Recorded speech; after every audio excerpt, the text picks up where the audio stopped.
Don't try anything you're about to see at home.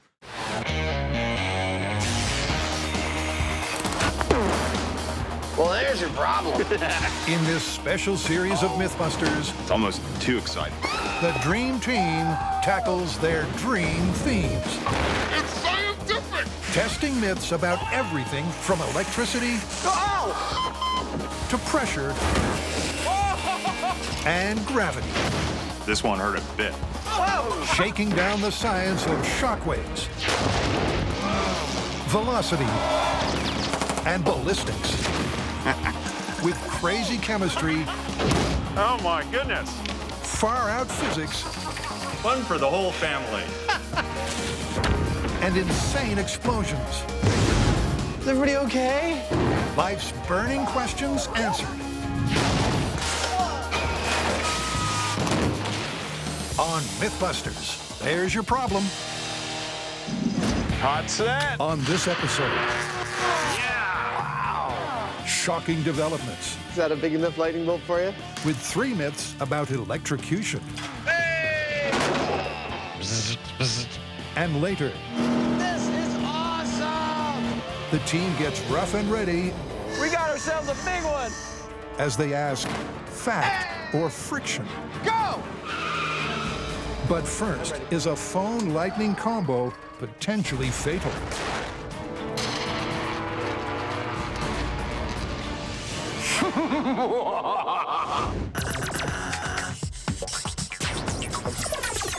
Were you ever told to stay off the phone in a lightning storm? Yes, actually, we were told to stay off the phone, out of the shower, don't go under a tree, don't go out in the middle of a field with a large metal pole. Yeah, that would be bad. Well, all the ones that occur inside a house that we've heard, from staying off the phone to staying out of the shower, we're going to test on this myth. Should you be on the phone in a lightning storm? Here's the theory. Lightning strikes your house, or the phone or power cables leading to it, and it looks for the quickest way to the earth. Usually that's through a ground wire. But failing that, conductive wiring or metal plumbing is the fastest route. And if you happen to be hooked up to that, but can it actually happen? To find out, the Mythbusters need to build a house and zap it with some serious voltage. You know the drill. Montage music, close up, wide action shot. And hey presto, the plumbing's done. Oh, yeah. That works. Yeah. And with the wiring hooked up, we're live. Our little shotgun shack is all ready to go. We've got the computer set up, we've got 2 kinds of phones, we've got a television, we've got wall switches, plugs, junction boxes, everything to code, plus a shower that will be fully grounded. And we're ready to shoot lightning bolts at this thing. I mean, I've been ready to shoot lightning bolts at it from the beginning, but now we're officially ready. But is the testing facility at Pacific Gas and Electricity ready for the Mythbusters?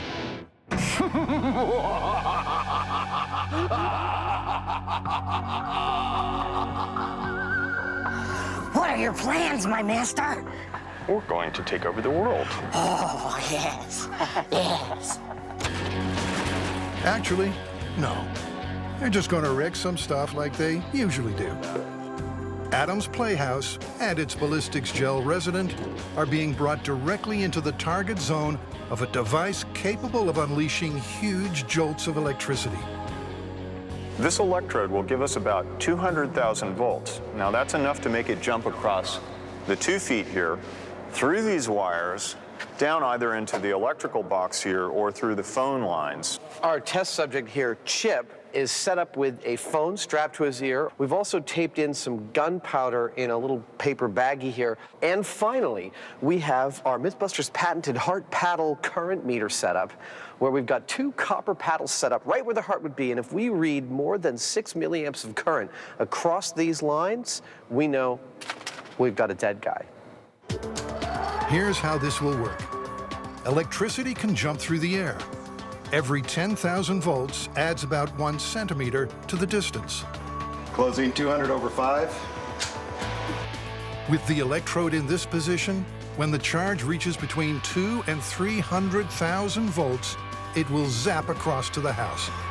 Real lightning is around 100 million volts, But as the charge builds, they're still anticipating a very large shock.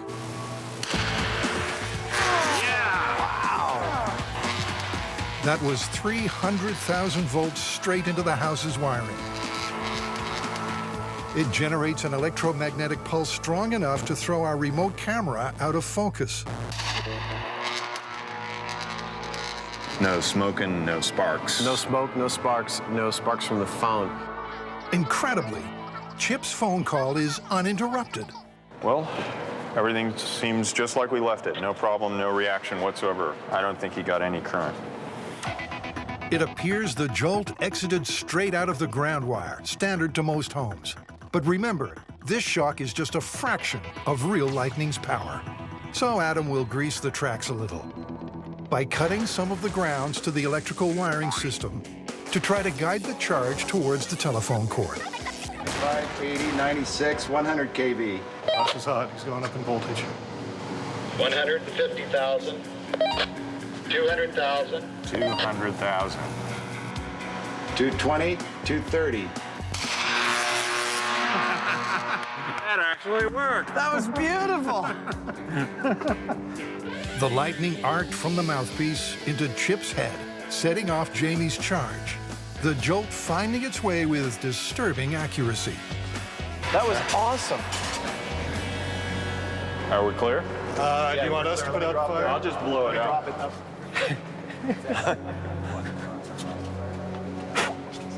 So that's it right there as far as I'm concerned. You know, this is a standard phone. It arced through the mouthpiece of the phone. That's a lot of current to go through gel. So, Well, we can check and see what kind of current it is. yeah. Remember, 6 milliamps across Chip's hard paddles would indicate a fatal shock. But there's a problem. The meter's blown. We had it set on the 40 milliamp setting, which is more than enough to kill you. If it fried the fuse of this meter, that was a lot more than 40 milliamps going through it, and that's a dead guy. Works for me. Lightning fatality stats back up the result. About 100 Americans die of lightning strike every year, and around 2% of those were talking on the phone. Chip's shocking phone call is about to be followed by a particularly spine-tingling shower. There we go. We have grounded plumbing, which is running near electrical wire. We're hoping for a short between the electrical wire and the plumbing.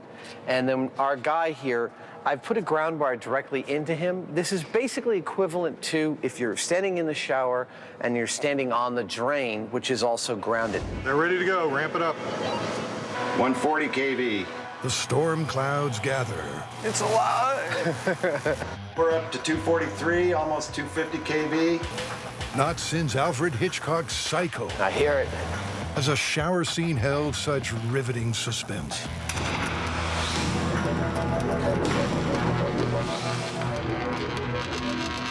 Did you see that? Yes, I did. Only the Mythbusters could manage to start a fire in the shower. There you go. Here. So Chip is saved from the fire. But was he already fried? The meter is inconclusive again. The electromagnetic pulse that messed with our camera could be frying it too. Even so, there seems little doubt you don't want to be in the shower during a storm. Or on a landline phone. Arcs the size of boa constrictors that are kind of like wiggling right next to you. You kind of get the hint that there's going to be a problem there somewhere, don't you? Exactly. I'm looking at phone confirmed, shower plausible. I'd say that's a safe bet.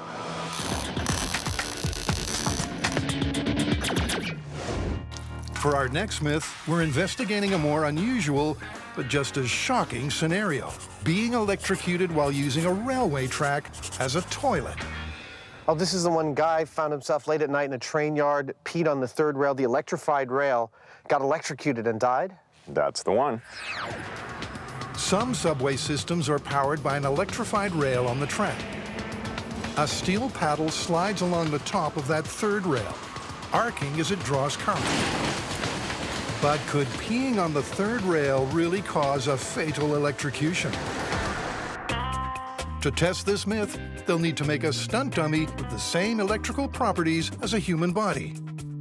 They'll have to come up with a system to make it pee and electrify a track. After making a mold out of the same material used for soda bottles, Adam plans to fill the dummy with ballistics gel. He's looking pretty healthy. I've always wanted my own full-sized, visible human. And they now need to get their hands on the #1 ingredient in this test. Well, here on Mythbusters, it seems we'll do just about anything for science. Oh, it's warm. To work out how much current will zap a third rail victim, they first need to know the electrical resistance of urine. So it's about 10,000 ohms, which is just what we expected. And they know a subway train runs on about 650 volts. A famous electrical formula called Ohm's law says the current equals voltage divided by resistance. So 650 volts passing through urine at 10,000 ohms resistance means there'll be a current of 65 milliamps, enough to give you a heart attack. So in theory at least, urine can carry a shock big enough to kill you. But they're a long way from fully testing this myth yet. The next hurdle? Crafting a bionic bladder. Personally, I don't let gravity do my trick. You know, there's some pressure involved. So the question is, how to add pressure to the system? When in doubt, break out the party box, where Adam realizes what's needed is a good old whoopee cushion. Yeah, that's holding pressure. But of course, that's only half the equipment. Yeah, I've gone as close as I can to the real thing. You had to fill it up? Yeah. Are you ready? Ready? Commencing. Wee-wee. Gee whiz. Looks like a pretty convincing stream to me.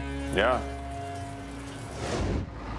Dr. Frankenstream and his finest creation, let's call him Baron von Bladder, arrive at the rail yard test site.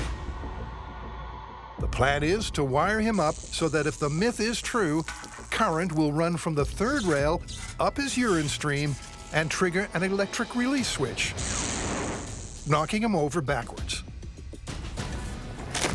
There's no third rail here, so they'll build their own, attaching a section of track to a 650-volt transformer. It's a dry day. The ground is dry. Our subject is wearing normal rubber-soled shoes. He's having a wee on the rail. There's no wires around him. We'll electrify the rail, and we'll see what happens to him. The guys will stand on a rubber mat to insulate them. No such protection for Baron von Bladder, who is busting to go. If his stream triggers the electric release and he topples back, that'll mean he's had a fatal shock.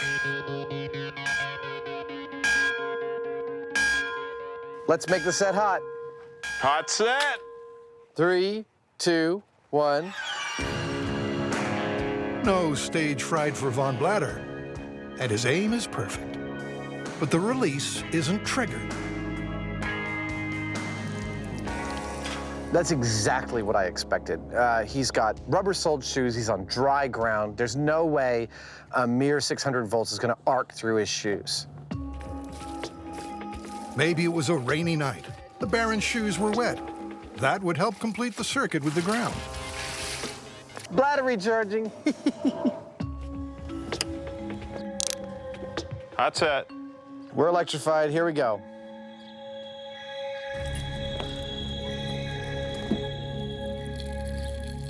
Nothing.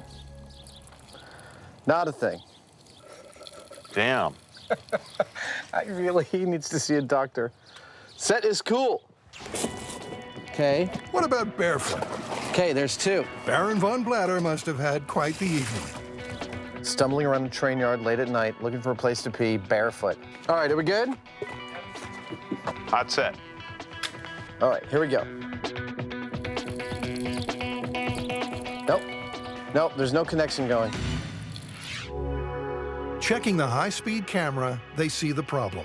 By the time the urine reaches the rail, it's broken into separate drops. It needs to be solid to carry a current. The only thing we have left is to try a larger stream of urine. You know, maybe that'll be more likely to create a continuous connection there with the ground. For Von Blatter, that means a substantial upgrade. That's what we started out with, and that's where we're going. And since the Baron's barefoot, drunk, stumbling around a rail yard late at night, why not give him something to steady himself? They move the rail closer. I always like to hold on tight to whatever I'm sitting on. The bladder is full. The rail is set. Powering up. Powering up. If this surreal setup doesn't complete the circuit, trigger the release, and blow the Baron backwards, the myth will be history. All right. And 3, 2, 1. Hey! It worked. Yeah, at 6 inches away from the It just rail. goes to show, do not grab the third rail with both hands and on it from 3 inches away. So, what's the verdict? Watching it break up in every stream that we've photographed, you know, just doesn't look like you could make a solid connection. I'd say that's a myth busted. Not that I'd be peeing on the third rail anytime soon. Hey! For our next myth, Adam and Jamie have heard that foreign spy agencies may be creating a water-based stun gun. But could it be true? A water-based stun gun? Exactly. And it's our job to determine whether it's feasible or not. Step 1, determine how a regular stun gun operates. Dude, that is harsh. I hit him in the face. It turns out that a regular electric stun gun has wires that deliver a massive 50,000 volts through 2 of these barbed spikes. On contact with the bad guy, the volts instantly drop down to 5,000, causing neuromuscular incapacitation. But can an electrified water stream do a better job? Well, just in time, the deliveries arrive by mail. So I've got an armful of all the latest water shooting toys. We're gonna shoot them on high-speed camera and see which ones give us the flow we like. Having learned their lesson from the third rail story, they're looking for an unbroken stream to carry the electricity. 1, 2, 3. You know, it looks like it's breaking up after just a couple feet or so. And after trying a whole arsenal, there's only one gun left. It doesn't get any simpler than that. It's just a big tube. Yeah. All right. Let's see what it does. All right, I'm ready. That is by far the best one we've tried yet. At last, the high speed gives it the thumbs up.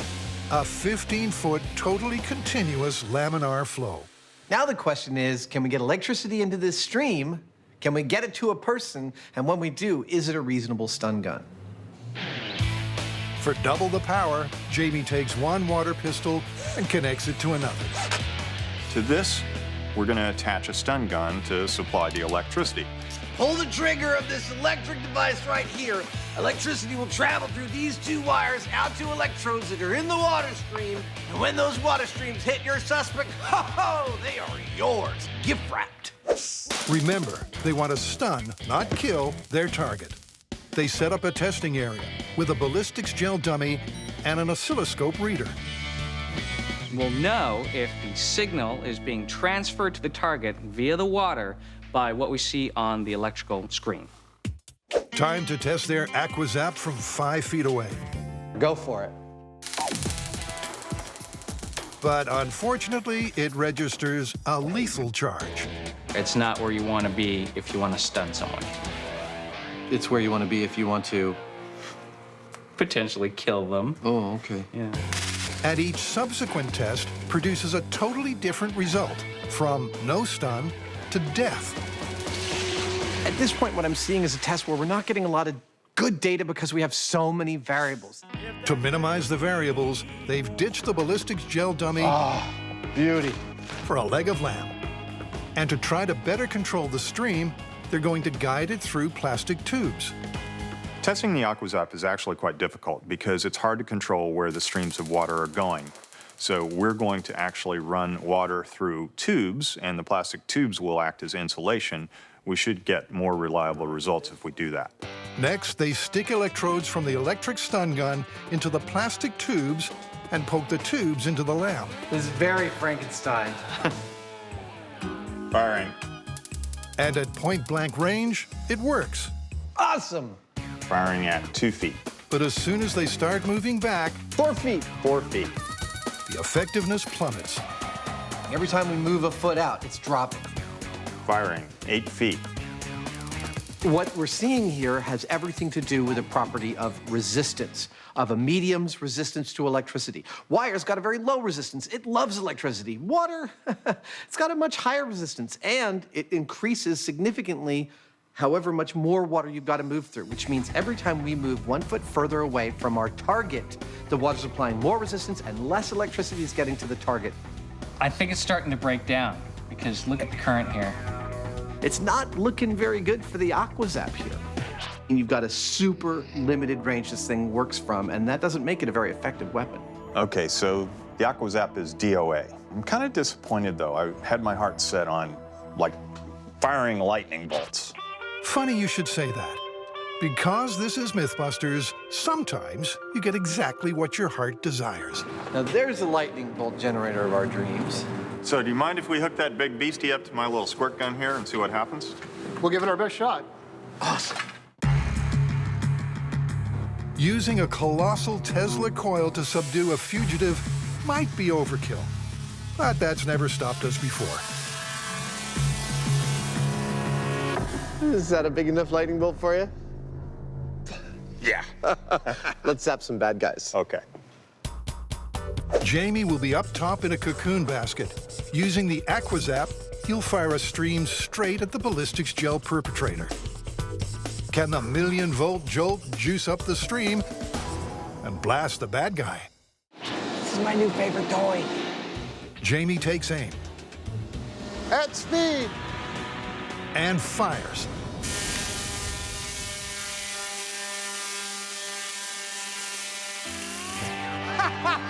We hit him! Oh, yeah. You got him! That was a nice shot. I could see right down the lightning bolt right to his head. But as the smell of charred ballistics gel fills the air, Adam acknowledges the elephant in the room. Here's what I've concluded. You've got a perp, he's causing trouble, you want to subdue him. So, you get a crane.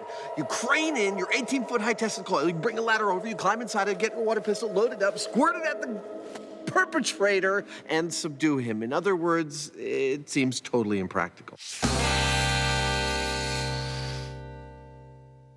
So far, we've been zapped and fried. Done! He's out! Whoa! Now it's time for some myths that are stranger than friction. Go!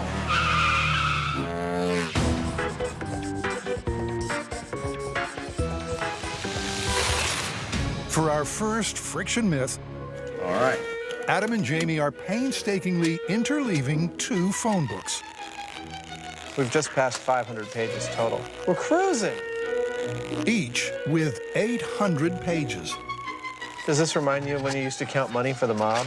I was a hitman. I wasn't a money counter.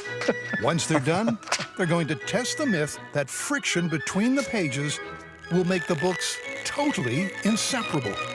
What I've got here is a lesson in friction. While this might look like 2 800-page phone books, Jamie and I have interleaved them, and apparently almost nothing will rent these 2 things asunder. And we're going to see if that's true. It's really quite amazing. I mean, when you tug on these, it's like they're glued together, but they're not. It can only be the friction of each page where it contacts the next one, and times 1,000 or so, it adds up to a lot. Friction can be defined as the force resisting the relative motion of 2 surfaces.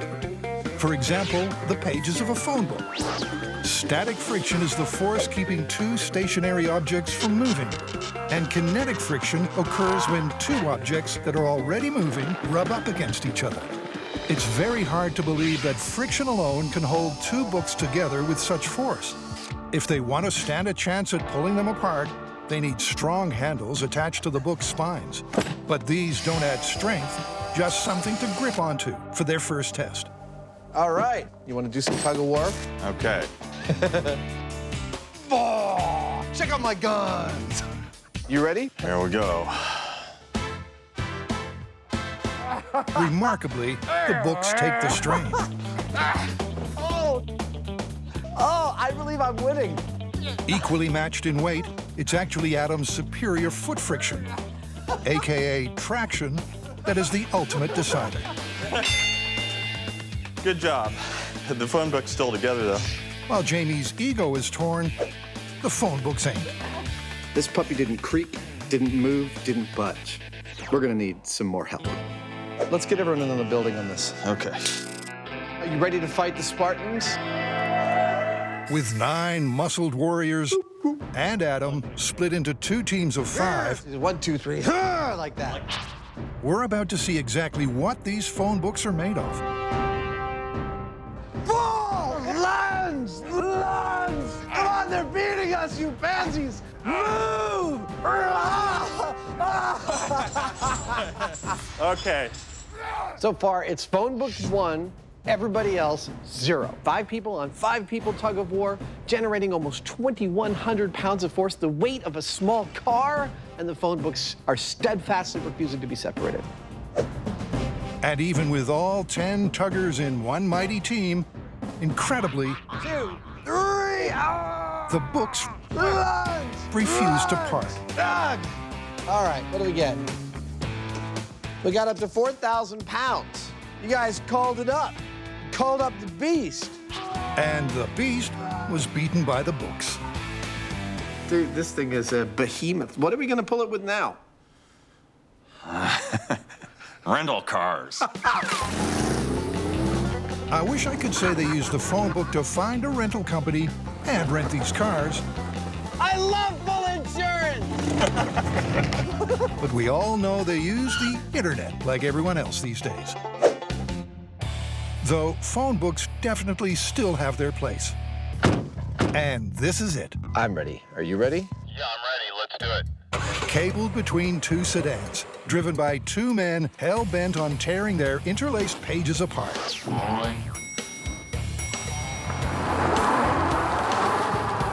I'm starting to spin. Millennials, good luck doing this with your newfangled internet. Come on, spin some more.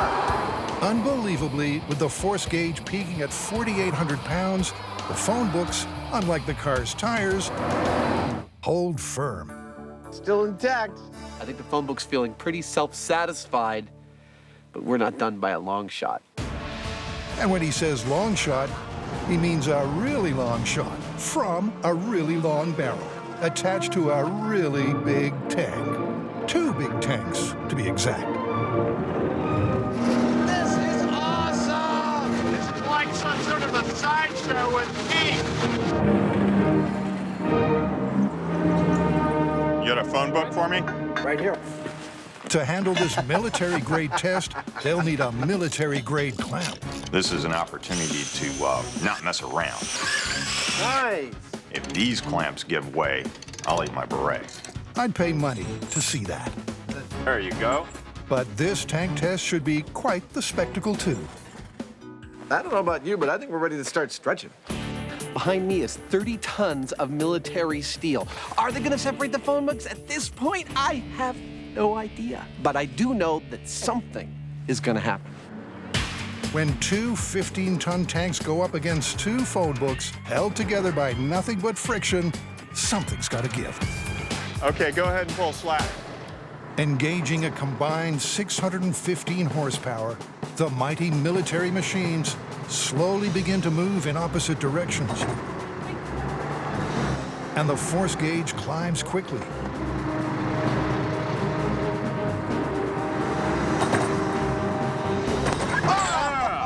There it went. Separated, it worked. The yanking tanks finally win the tug of war. Darn. You wanted to see some metal breaking? Yeah, well, I wanted to see these things spin, burn rubber. Nope, unlike the rental cars, the tank's own friction, created by their tracks on the ground, trumped the phone books. 8,000 pounds of force is what it took. So it turns out that interlaced phone books are not, in fact, indestructible. You just have to have a couple of tanks hanging around to do it.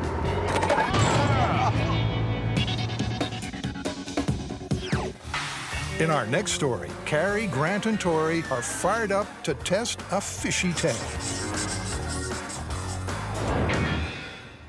All right, so this next myth is an old fishing myth, and it's not about the big one that got away. This one is about flaming reels. Okay, flaming reels, you're gonna have to give me more than that.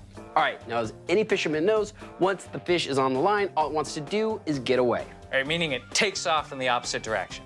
Exactly, and as it's taking off, it's pulling a lot of line off that reel. Okay, I see where you're going with this. If the line's coming off fast enough, it generates friction, which creates heat. And if you generate enough heat, it could burst into flame, hence the name flaming reel. And that's the myth. Can a fish cause a reel to catch on fire? This myth is all about the heat generated by friction as the reel spins. Friction creates heat because it causes the molecules on surfaces rubbing together to move faster and therefore have more energy. But before they get to catching fish, they'll figure out what equipment will be best at catching fire. All right, let's begin with the 80-pound monofilament test. Okay. All right, hold on. We're missing one thing. Just in case this myth is true, we just gotta be prepared. All right, let's do it. With the safety set, a motor pulls the 400 yards of line at 20 miles an hour. All right, we're at maximum speed. Before Tori engages the drag, a kind of braking system, All right, going to full drag. which will take the friction up to the max. Stop. Okay, we're at the end of our line. All right, what do you got, Byron? Oh, look at that, thing's glowing. Looks like we are maxing out at 105 degrees. After testing 3 other lines, there's a clear winner, braided polyethylene, peaking at 158 degrees. I think we have a winner. That's pretty hot. They experiment with a variety of reels until settling on one with a star drag. Because after rapidly reaching 180 degrees, this happens. Getting red hot. We're starting to smoke. It's smoking. Oh my God. Keep going. We got smoke. Wow. 187, Oh my God. Hey, get the fire extinguisher ready. 223, That is incredible. 230. So we've completed our reel comparison, and this is the winner. The limiting factor, though, in our tests was the amount of speed that we could get pulling the line off and the amount of line we had. Now what we've got to do is find some way to get more line off this spool a lot faster. And to do that, take one marlin, mount it on a go-kart, and head out to Alameda Runway. We're here. I'll drop the anchor. Carrie's job is to drive the go-kart as fast as a sailfish. At 68 miles per hour, they're the fastest fish on Earth. Now, why have I been chosen for this task? Well, it turns out that the weight of the car plus my weight is about the same weight as a big old sailfish. She drives like a maniac. So Carrie is hooked. She's gonna take off down the runway going 68 miles an hour. At that point, I'm gonna start adding drag to the reel. I don't know if this thing's gonna catch on fire, but this fish is going 3 times as fast as we did in the shop. This thing's definitely gonna smoke. Go for it, Carrie. Will Carrie's desperate dash for freedom be enough to get flames flying off the reel? Take 2. Okay.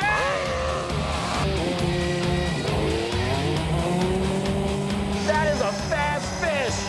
We got ourselves a big one. Whoa! Look at 66 degrees. how fast it's going. 78. 86 degrees. Oh my God. 90 degrees. We're already smoking. 100 degrees. Oh my God. That is a big fish. Look at all the oil pouring out of this thing right now. The spools are spluttering, and the temperatures hit 200 degrees. Listen to that reel spin. But before it can rise anymore, Carrie's reached the end of the 1,000-yard line. Wow. You hear it sizzling? Oh, gee. That thing was like, whee! And then the smoke started pouring out, and then the oil was like, and then it started burning. It was like, and we got up to 205 degrees. Still, there was no flames. Right now, it is not looking good for this myth. They've cooked the washers on that reel, so they load up another. This time with over a mile of line. Go fish! All right, apply the drag. As Carrie cruises at 70 miles an hour, the temperature is soaring. 480! 480 degrees! It's white hot. 500 degrees! We got nothing but smoke pouring out! 530 degrees! Serious friction is making the temperature skyrocket. Man, that's 530 degrees! But although they say there's no smoke without fire, in this case, they're wrong. Carrie reaches the end of the line, and no flames.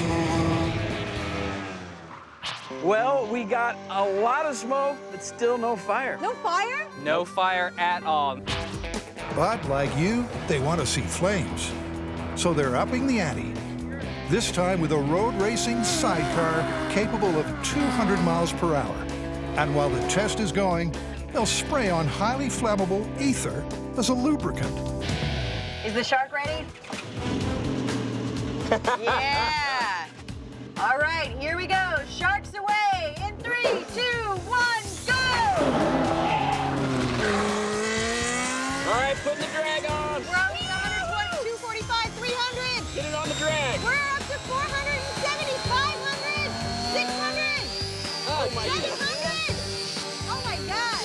We're up to 700 degrees. Whoa! Whoa! Woohoo! But when the temperature passes 700, Whoa! Oh, this is ridiculous. the line melts but doesn't ignite. There is no way this myth is true, but we need to see this thing catch on fire. Without doubt, they got the hottest reel possible. But that heat within the reel was still not enough to ignite their fuel on the line. So as a last resort, Tori adds one final ingredient, a 1,200-degree flame. And Finally! You know how long I've been waiting to see a flaming reel? Now this is Mythbusters Fishing. thanks to a little cheating, they got the reel burning. But this myth is also up in flames. This one is busted on every level. While Carrie, Grant, and Tori were trying to increase friction, in our final friction myth, Adam and Jamie will be trying to reduce it as they test if the tablecloth whip can be performed on a banquet table using a motorcycle, like in a famous viral video. They'll start with a more intimate table setting to understand the science first. Dude, are you ready? I'm all ready. Well, there's a vote of confidence. Tablecloth pull in 3, 2, 1. Oh! That wasn't bad for a first try. That was not bad for a first try. Adam's clearly got a fraction too much friction between the tablecloth and the object on the table. So he's going to refine his technique. To monitor how much the wine moves, he makes a pointer. You ready? I'm ready. Okay, here we go. In 3, 2, 1. Same thing. Maybe it's the way I'm pulling. Try after try, fail after fail. Until eventually, Adam gets the technique right.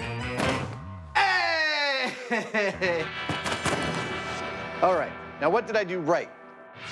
This is a classic battle between inertia, the tendency of objects at rest to stay at rest, and friction, the force that creates drag on the base of the bottle. If the inertia is greater than the friction, Adam's able to pull the trick and the tablecloth off. 7/16. To reduce friction even more, Adam tries a range of fabrics. This one's no good. I mean, took me wrong.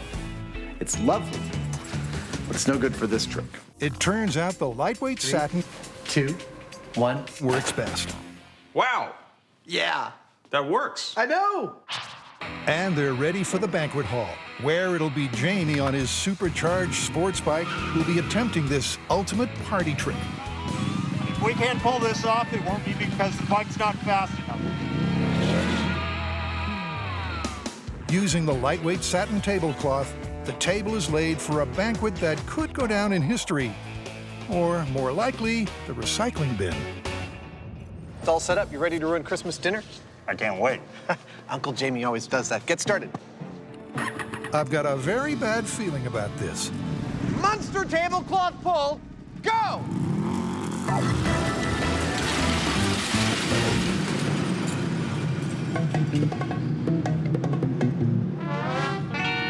Well, some stuff stayed on the table. Abracadabra, this ain't. Despite Jamie gunning the superbike to 50 miles an hour, it wasn't enough to overcome the friction of 24 table settings. Oops. This is why we can't have nice things. I guess so. What a horror show. I left some of them on the table. That's exactly what I said. The glasses half full. 3 things are clear. 1, next time they need some slack in the line, so that the tablecloth isn't pulled until Jamie is at maximum speed. 2, they need to go way faster. And 3, they need to get away from this mess as soon as possible before someone asks them to clean it up. Alameda Naval Base has a quarter-mile runway, Show off. where Jamie can easily hit the speed they need. 97, ladies and gentlemen. 200 yards will be the length of the rope we attached between Jamie's motorcycle and our tablecloth. They've reduced the weight of the table setting, and they've coiled 200 yards of slack so that the yank doesn't happen until Jamie's at top speed. You ready to do this? Yep. Let's do it. All right, here we go. Possibly the world's biggest tablecloth pull. In 3, 2, 1, go!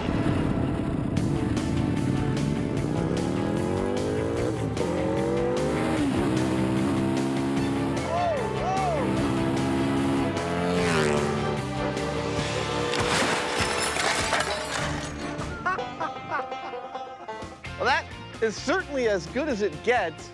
Plate's still rolling.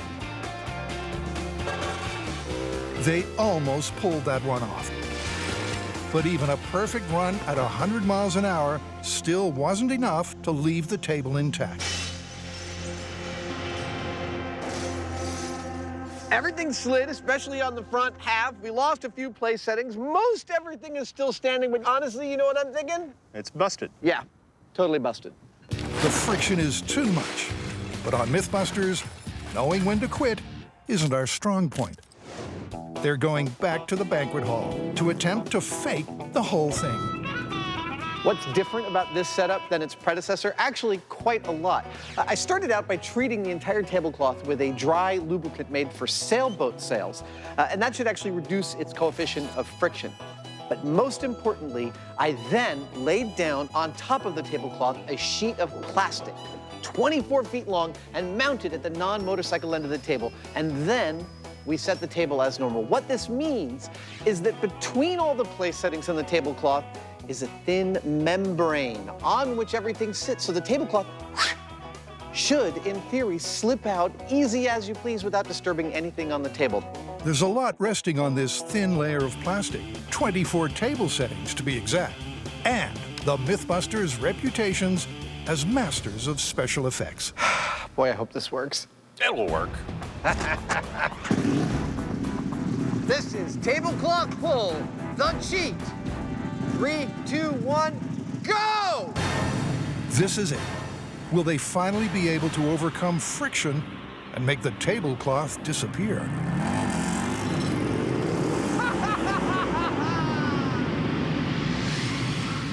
And that's how it's done.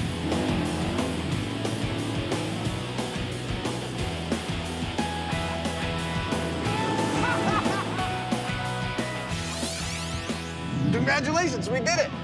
It looks fantastic. Yeah, we disturbed one fork, and that was it. I'll settle for that. So will I. The only way to pull this off is with friction-free fakery, which means It's busted. I totally agree. It's busted. Let's get out of here.